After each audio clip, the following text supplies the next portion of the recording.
Sex की दवाइयों में सबसे ज़्यादा इस्तेमाल होने वाली दवा वायग्रा, टैडलाफिल इस तरह की दवाइयाँ हैं। और ये चूँकि ओवर द काउंटर अवेलेबल हैं तो तकरीबन हर इंसान की दस्तरस और उसकी पहुँच में मौजूद हैं। कोई भी आदमी इनको ख़रीद सकता है, खा सकता है, इसके ऊपर कोई पाबंदी नहीं है।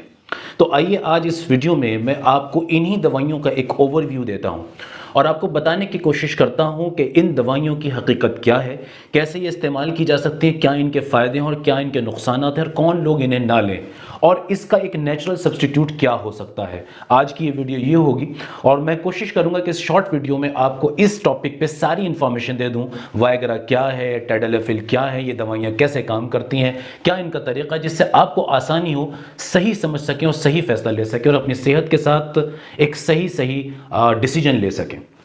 आइए शुरू करते हैं।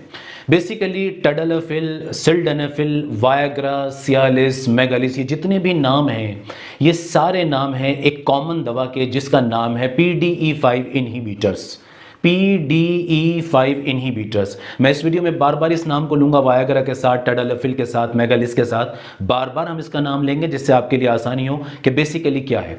यूं समझ के चलिए कि PDE5 इनहिबिटर एक क्लास है दवाइयों की, उस क्लास के अंदर ये सारी दवाइयां आती हैं जिसके अंदर सिल्डेनाफिल सिट्रेट है, टैडलाफिल है, एवेनाफिल है, इस तरह की सारी दवाइयां। इनके लास्ट में फिल लगता है, FIL, फिल, टैडलाफिल, सिल्डेनाफिल। जिस दवा के आखिर में FIL लगता है वो इस क्लास के अंदर आती हैं जिसे हम PDE5 इनहिबिटर्स बोलते हैं। आगे चलने से पहले थोड़ा सा समझ लेते हैं PDE5 इनहिबिटर्स होता क्या है। हमारे शरीर के अंदर एक एंजाइम पाया जाता है जिसका नाम है PDE5, फॉस्फोडाइएस्टेरेज 5। PDE5 एक नाम का एंजाइम है। ये एंजाइम आपके इरेक्शन के खिलाफ काम करता है, यानी कि आपकी बॉडी में जब भी आप सेक्स के लिए तैयार होते हैं नाइट्रिक ऑक्साइड नाम का एक केमिकल बनता है। ये नाइट्रिक ऑक्साइड नाम का केमिकल एक दूसरे केमिकल को आपकी खून की नलियों के अंदर बनाता है जिसे हम बोलते हैं साइक्लिक GMP। ये साइक्लिक GMP ही आपके लिंग में इरेक्शन लेके आता है। ये वाला केमिकल साइक्लिक GMP ही आपके लिंग में इरेक्शन लेके आता है और इसको मजबूत तनाव देता है। ये वाला एंजाइम जो आपकी बॉडी में मैंने बताया PDE5, ये एंजाइम इस साइक्लिक GMP को तोड़ देता है। जब ये इसको तोड़ता है तो यकीनन जब ये तोड़ता है तो ये तो इरेक्शन लाने वाली केमिकल है बॉडी के अंदर, इसको इसने तोड़ दिया तो ये गिर जाएगा, नीचे गिरेगा तो इरेक्शन भी खराब होगा।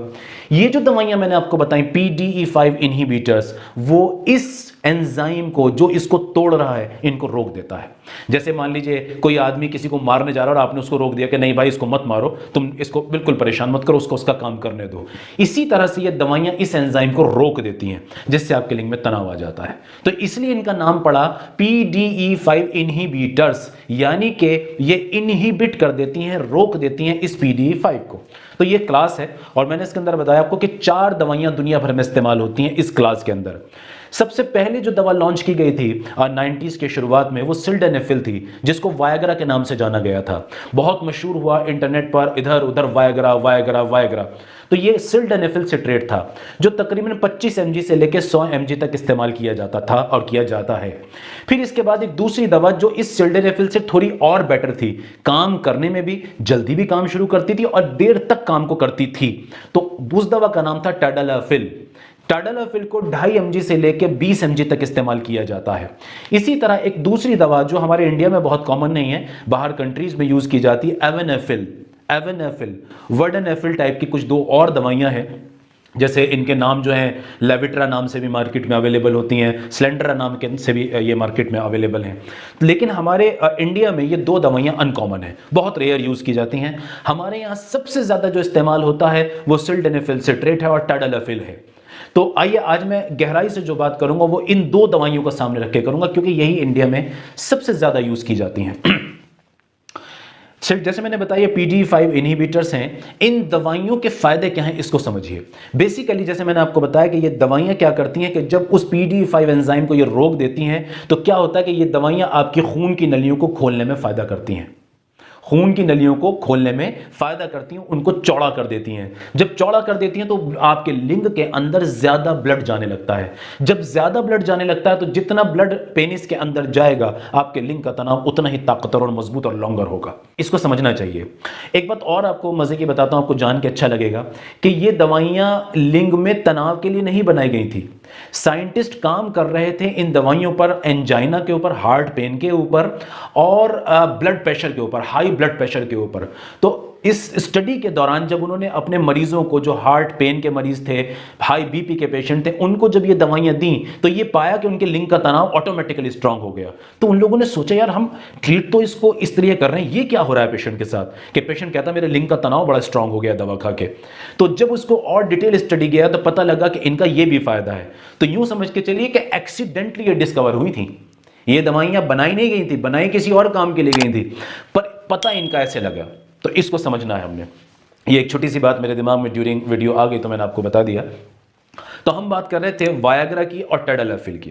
तो टैडलाफिल और वायग्रा, इन दवाइयों की खूबी यह है कि ये लिंग में खून की सप्लाई को बढ़ा देती हैं, जिससे आपके लिंग का तनाव कुछ ही मिनटों के बाद, या कुछ मिनटों से मुराद 40 मिनट, 50 मिनट, 60 मिनट के बाद लिंग का तनाव स्ट्रांग होना शुरू हो जाता है और आपको एक अच्छा इरेक्शन मिलता है। लेकिन अब यहीं एक बात और समझनी है कि आपका इरेक्शन अच्छा तो हो गया, पर क्या यह परमानेंट सोल्यूशन है? नहीं। इरेक्टाइल डिस्फंक्शन का जब तक सही सही कॉज ना जान लिया जाए और उसका सही सही ट्रीटमेंट ना किया जाए, परमानेंट सोल्यूशन नहीं मिलेगा। ये दवाइयां आपको टेम्परेरी फायदा तो पहुंचा सकती हैं और पहुंचा रही हैं, और वाकई बहुत अच्छा काम भी करती हैं। ना उम्मीद आदमी को फौरन उम्मीद जगा देती हैं, परेशान आदमी की परेशानी को फौरन खत्म कर देती हैं और उसको इरेक्शन दे देती हैं, लेकिन ये परमानेंट सोल्यूशन नहीं है। परमानेंट सोल्यूशन तो वही होगा जो बीमारी के कारण को खत्म करे। आइए आगे चलते हैं। तो जब इन दवाइयों से ब्लड सप्लाई खुलती है, लिंग का तनाव ताकतवर हो जाता है, तो यकीनन इरेक्शन अच्छा होता है। इसी चीज के लिए इसको इस्तेमाल किया जाता है और ये ओवर द काउंटर अवेलेबल है। यही इसकी सबसे बड़ी प्रॉब्लम है कि ये हर किसी की अप्रोच में है, यानी कि हर आदमी, वो बच्चा कि जिसकी उम्र अभी कम है, जिसको कुछ भी नहीं मालूम अपने जिस्म के बारे में, वो भी इसको खरीद के खा लेता है, और कोई दूसरा बीमार आदमी जो किसी भी उम्र का आदमी है, वो भी इसको खरीद के खा लेता है। यहीं से इन दवाइयों के खतरनाक साइड इफेक्ट शुरू होते हैं। मैं इन दवाइयों के साइड इफेक्ट्स को दो कैटेगरी में तोड़ता हूं। साइड इफेक्ट्स क्यों बता रहा हूं? मैंने फायदा पहले बताया, इंस्टेंट काम करती हैं, बहुत फायदा पहुंचाती हैं और बहुत कारगर दवाइयां हैं, बहुत हेल्प करती हैं डॉक्टर्स की अपने मरीजों के लिए कि उनको इरेक्टाइल डिस्फंक्शन में मैक्सिमम फायदा पहुंचाया जा सके। लेकिन अब मैं इनके नुकसान की तरफ क्यों आ रहा हूं? क्योंकि इनका यूज जिस तरह से किया जा रहा है वो खतरनाक है। मैं पहले वो बताता हूं जो कॉमन साइड इफेक्ट इन दवाइयों से आते हैं, जो एक वक्त तक रहते हैं और उसके बाद खत्म हो जाते हैं, वो बहुत ज्यादा सीरियस नहीं होते। इनमें नंबर 1 है हेडेक, सर का दर्द होना, सर का भारीपन होना, सर में बेचैनी होना। दूसरा है बॉडी पेन होना, आपकी टांगों में, पिंडलियों में, हाथों में, कमर में दर्द हो सकता है इनको लेने के बाद। तीसरा है नाक का बंद हो जाना, जैसे कोल्ड में सिम्टम्स आते हैं ना, नाक स्टफी हो जाती है, सर भारी हो जाता है, बदन गिरा गिरा सा रहता है, इस तरह के साइड इफेक्ट इसके अंदर आ सकते हैं। और चौथा इसका साइड इफेक्ट होता है देखने में प्रॉब्लम होना। ये एक इसका साइड इफेक्ट ऐसा है कि अगर ये कुछ देर तक ठीक ना हो तो फौरन इसके लिए आपको अपने डॉक्टर से कंसल्ट करना चाहिए। अब मैं बताना चाहूंगा आपको कि इसके कुछ डेंजरस साइड इफेक्ट्स भी हो सकते हैं इन दवाइयों का। आइए मैं इससे पहले एक चीज आपको और क्लियर कर देता हूं कि इन दवाइयों के ये खतरनाक साइड इफेक्ट क्यों आते हैं। वजह उसके पीछे दो है। एक तो ये कि इस दवा की टेंडेंसी ही ये मेजर साइड इफेक्ट लाने की है, दूसरा इसका यूज करने का गलत तरीका, न सही डोज लोगों को मालूम होती। देखिए, एक आम आदमी को कैसे पता लगे कि मेरी बीमारी क्या है और मेरे शरीर की असल जरूरत क्या है? ये तो एक क्वालिफाइड डॉक्टर ही समझ सकता है ना कि आपके शरीर की असल जरूरत क्या है। कुछ लोग, अक्सर क्या होता है, आपको हैरत होगी जान के कि अक्सर इन दवाइयों को, टैडलाफिल को, वायग्रा को, इनकी ट्रिपल डोज में इस्तेमाल किया जाता है, जबकि उसी आदमी के लिए 1/3 डोज भी काम कर सकती है। लेकिन चूंकि पेशेंट को मालूम ही नहीं होता, जहां मेडिकल स्टोर से आप खरीद रहे हैं, जिस फार्मेसिस्ट से, उसको मालूम ही नहीं है कि इन दवाइयों की डोज सही क्या हो सकती है, बीमारी क्या है, वजह क्या है, कैसे ट्रीट करना है, इसका इल्म ही नहीं होता, इसकी उसको इंफॉर्मेशन और नॉलेज ही नहीं होती, तो वो आपको कैसे बताएगा? आप जाएंगे, भाई मुझे सेक्स की गोली दे दीजिए, मुझे यार अब किसी अपने वाइफ के पास जाना, इरेक्शन नहीं आ रहा है, आप मुझे कोई गोली दे दीजिए। वो फौरन आपको उठा के मैनफोस दे देते हैं 50 मिलीग्राम में, टैडलाफिल उठा के आपको सियालिस, मेगालिस 20 mg उठा के देते हैं। तो शुरुआत ही हायर डोज से हुई, जिसका नतीजा आगे जो मैं बताने जा रहा हूं वो कि कुछ मेजर साइड इफेक्ट आने लगते हैं और वो खतरनाक होते हैं। वो है, उसमें नंबर 1 जो खतरनाक साइड इफेक्ट है वो प्रीएपिज्म, यानी कि आपके लिंग के अंदर तनाव रुका रह जाता है, डिस्चार्ज होने के बाद भी आपका लिंग नीचे नहीं बैठता।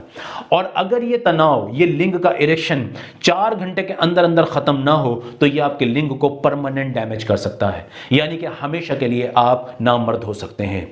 तो अगर किसी आदमी के साथ ऐसा कभी हो जाए कि ये दवा लेने के बाद 4 घंटे उसका इरेक्शन खत्म ही नहीं हो रहा है, तो वो इंतजार ना करे 4 घंटे का। अगर 1 घंटा, सवा घंटा, 1.5 घंटे तक भी खत्म नहीं हो रहा तो फौरन इमीडिएटली अपने डॉक्टर से कांटेक्ट करे या अपने किसी भी लोकल हॉस्पिटल और क्वालिफाइड डॉक्टर से कांटेक्ट करे इमीडिएटली। ये इसका एक, हालांकि ये रेयर है, कॉमन नहीं है, आमतौर से नहीं होता, पर हो सकता है। दूसरा इसका साइड इफेक्ट होता है जो इंपॉर्टेंट है, साइकोलॉजिकल डिपेंडेंस। यानी कि आहिस्ता आहिस्ता जब आप इन दवाइयों का इस्तेमाल करते हैं तो आपका दिमाग यह सोचने लगता है कि मैं गोली लूंगा तो सेक्स होगा, मैं गोली लूंगा तो सेक्स चलेगा, मैं गोली लूंगा, मैं टाइडलाफिल लूंगा, मैं वायग्रा लूंगा, मैं मेगालिस लूंगा, मैं सियालिस लूंगा तो मेरा शरीर काम करेगा, मेरा लिंग काम करेगा, नहीं तो नहीं करेगा। और ये डिपेंडेंस जब आनी शुरू हो जाती है, एक लिमिट पे आके दवाइयां अपना काम छोड़ देती हैं। अभी आपको जो 10 mg भी काम कर रहा था, अब आप उसे 20 कर देंगे, 20 भी फेल हो जाएगा। अब 20 से ऊपर की यूज करेंगे तो खतरनाक साइड इफेक्ट होकर आपको खतरनाक और डेंजरस प्रॉब्लम्स का सामना करना पड़ सकता है, जो आने वाले आपके फ्यूचर के लिए हमेशा के लिए नुकसानदेह हो सकता है। तीसरा इसका खतरनाक साइड इफेक्ट है कुछ दवाइयों के साथ इंटरेक्शन। कुछ दवाइयों के साथ इंटरेक्शन, खासकर नाइट्रेट्स के साथ। नाइट्रेट्स वो दवाइयां होती हैं जो अक्सर हार्ट पेशेंट को दी जाती हैं, जिन्हें दिल के दौरे पड़ते हैं, पुराने एंजाइना, हार्ट के पेन हुआ करते हैं, उनको ये दवाइयां अक्सर दी जाती हैं। अगर ऐसे आदमी को जो नाइट्रेट्स ले रहा हो, जो पेशेंट को खुद नहीं मालूम होता, अगर वो नाइट्रेट्स ले रहा है और ऐसे आदमी को टाइडलाफिल, वायग्रा, सुहागरा, मैनफोर्स इस तरह की दवाइयां दे दी जाएं तो इन दोनों के बीच खतरनाक इंटरेक्शन होता है और आपका ब्लड प्रेशर 0 लेवल तक आ सकता है, जो आज जानलेवा साबित हो सकता है। ये उसके कुछ खतरनाक साइड इफेक्ट हैं। दवाइयां इफेक्टिव हैं, कारगर हैं, लेकिन कब? कि जब इनको देने वाला क्वालिफाइड डॉक्टर हो, वो जानता है आपके शरीर की जरूरत क्या है और इन दवाइयों का इस्तेमाल कितने दिन के लिए और कब तक और किस डोज में करना है। आप मेरी बात समझ रहे हैं कि कितनी डोज में, कितने दिनों तक और किस कंडीशन में, किस टाइम में, दिन के किस हिस्से में इसका इस्तेमाल करना है, कैसे देना है, फूड के साथ देना है, बिना फूड के साथ देना है, कॉफी के साथ देना है, बिना कॉफी के साथ देना है। अगर पेशेंट को साइड इफेक्ट आए तो कोई इसके साथ हम इंपॉर्टेंट ऐसी दवा ऐड कर दें कि जिससे वो साइड इफेक्ट कम हो जाए, ये डॉक्टर डिसाइड करेगा।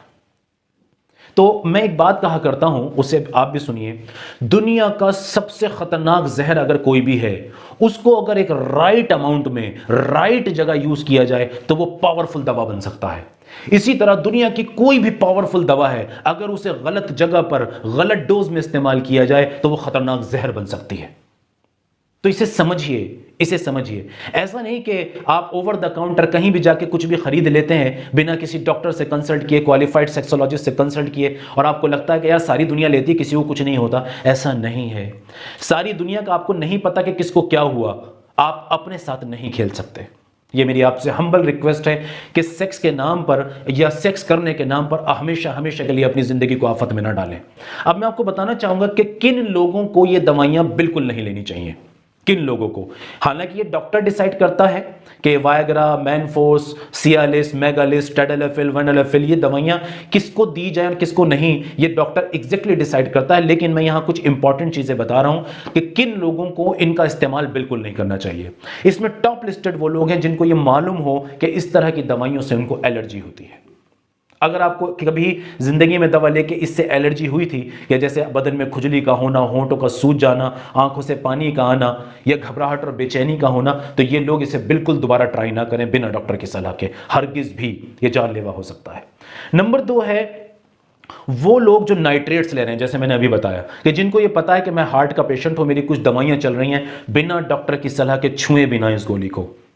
तीसरी चीज होती है वो लोग के जिनको पुरानी, क्रोनिक और सीवियर हार्ट की या लीवर की प्रॉब्लम है। लीवर की कुछ बीमारियां होती हैं, हार्ट की कुछ क्रोनिक और खतरनाक बीमारियां होती हैं, जिनको मालूम है कि मैं इस तरह की बीमारी से गुजर रहा हूं, वो अपनी मर्जी से इन दवा को कभी भी यूज ना करें। चौथे वो लोग हैं कि जिनका ब्लड प्रेशर अक्सर लो रहता है, बहुत ज्यादा लो रहता है, या अनकंट्रोल्ड हाइपरटेंशन, यानी कि बहुत ज्यादा बीपी का हाई रहना। ऐसे मरीज भी इसे हरगिज ना लें, ऐसे मरीज भी इसको हरगिज ना लें। और चौथी कैटेगरी वो है लोगों की कि जिनके लिंग में किसी किस्म का टेढ़ापन हो, खासकर पायरियन डिसीज की वजह से। जिन लोगों के लिंग में बिल्कुल टेढ़ापन है, ऊपर की तरफ, नीचे की तरफ, इधर या उधर, तो वो लोग इस दवा का हरगिज भी इस्तेमाल ना करें जब तक कि क्वालिफाइड सेक्सोलॉजिस्ट ना बताए।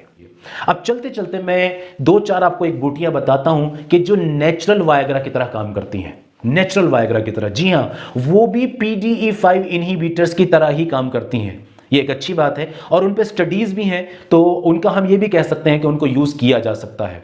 कुछ दवाइयां, कुछ बूटियां आपको इंडिया में मिल जाएंगी, कुछ नहीं मिलती हैं, मैं नाम उनके बता रहा हूं, लेकिन इनको भी आपने ट्राई खुद नहीं करना है। मैं मशवरा नहीं दूंगा कि आप इन्हें खुद ट्राई करने लग जाएं, क्योंकि आपका जिस्म बहुत कीमती है, आपकी सेहत बहुत कीमती है। इसके साथ खिलवाड़ सेक्स के नाम पर मैं नहीं समझता कि किसी भी तरह अक्लमंदी की बात होगी। ये एक बिल्कुल ऐसा ही है कि जैसे थोड़ी देर के मजे के लिए आप हमेशा के लिए अपनी जिंदगी को आफत में और मुसीबत में डाल दें और फिर किसी भी काबिल ना रहें।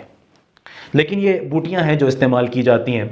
इसमें 4 मेरे इस वक्त जहन में आ रही हैं कि जिनके पीछे कुछ स्टडीज़ भी हैं। एक है हॉर्नी गॉटवीड, एक प्लांट है, इस प्लांट का इस्तेमाल किया जाता है, इसके कुछ सप्लीमेंट्स भी मार्केट में मिलते हैं। तो इसको भी पाया गया है कि ये इसी साइक्लिक GMP को इम्प्रूव करता है, PDE5 इनहिबिटर की तरह काम करता है। दूसरा है ब्लैक जिंजर, जो हमारे यहाँ अवेलेबल नहीं होता आमतौर से, इसके कुछ स्पेशल सप्लीमेंट्स होते हैं, वो ऑनलाइन अवेलेबल होते हैं लेकिन ईजिली नहीं मिल पाते, इसके लिए भी कुछ स्टडीज हैं। इसी तरह से ऑसेज ऑरेंज, ये भी एक बूटी है, तो इसका काम भी PDE5 इनहिबिटर की तरह है। हाँ, हमारे इंडिया में जो कॉमन दवा है जो मिल जाती है और जिसका हमारा तजुर्बा है कि जवान लड़के जिनको कोई दूसरी बीमारी और नहीं है वो यूज करते हैं तो फायदा होता है, वो है ट्रिब्यूलिस टेरेस्ट्रिस, ट्रिब्यूलिस।